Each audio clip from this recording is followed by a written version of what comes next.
Hi, I'm Chris DeLisi, and this is your MTRS Benefits. In this video, we'll be covering working after retirement. If you are earning a mass public pension, there are no limits to return to work in the following sectors: employment in the private sector, employment in another state, public or private, employment with the federal government, or volunteering.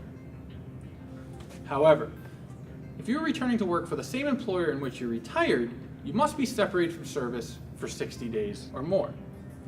This is waived if you're retiring at age 62 or the 80% maximum benefit. You can return to work the next day for a different employer other than the one in which you retired. If you're returning to work in the mass public sector, you cannot work more than 960 hours in a calendar year. And there's also an earnings restriction. Your post-retirement earnings cannot exceed the difference between the salary being paid for the position in which you retired and the amount of your annual pension. After you're retired at one full January to December calendar year, the limit increases by $15,000. If you know that you are going to exceed your working limits and you don't want to stop working, you have two options. One option is you can stop or freeze your retirement benefits.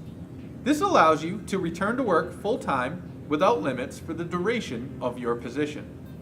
After you stop working, you can then restart your retirement benefits. A second option is you can unretire and reinstate to active service. To do this, you must pay back all the retirement benefits you received, plus interest. If you unretire, you must work for at least 5 consecutive years in a full-time position before you are able to retire again. After the 5-year period, when you again apply for retirement, you will receive service credit for the additional time work and potentially a larger retirement benefit. The next slide does a better job of explaining how the calculation works. Mary Educator retires June 30th, 2018 from a position that paid $77,000 per year. Had Mary Educator kept working into the 2018-19 school year, she would have earned $79,000 or received a $2,000 raise for working into the next school year. To calculate Mary's allowable earnings for the rest of the calendar year 2018, you'll take the salary from the position in which she retired, $79,000, minus Mary's annual gross pension, $50,175, to get $28,825, the allowable earnings for the rest of calendar year 2018. After a full calendar year in retirement, Mary will be eligible for an earning limit increase of $15,000. Since her retirement date is June 30th, 2018, that means the first full calendar year she'll be retired is January to December 2019. She will then be eligible for the earning limit increase beginning on January 1st, 2020. Different rules apply in the event of a critical shortage waiver. If you're in Retirement Plus, you must wait 2 years in order to be eligible for a critical shortage waiver.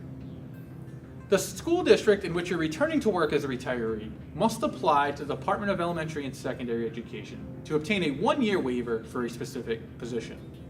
If the above criteria are met and the waiver is approved by the Department of Elementary and Secondary Education, the retiree may return to work without earnings limitation for the duration of the critical shortage waiver. If you have any additional questions that were not answered in this video or by the information on our website, please feel free to call our contact center at 617-679-6877. For the MTRS, I'm Chris DeLisi.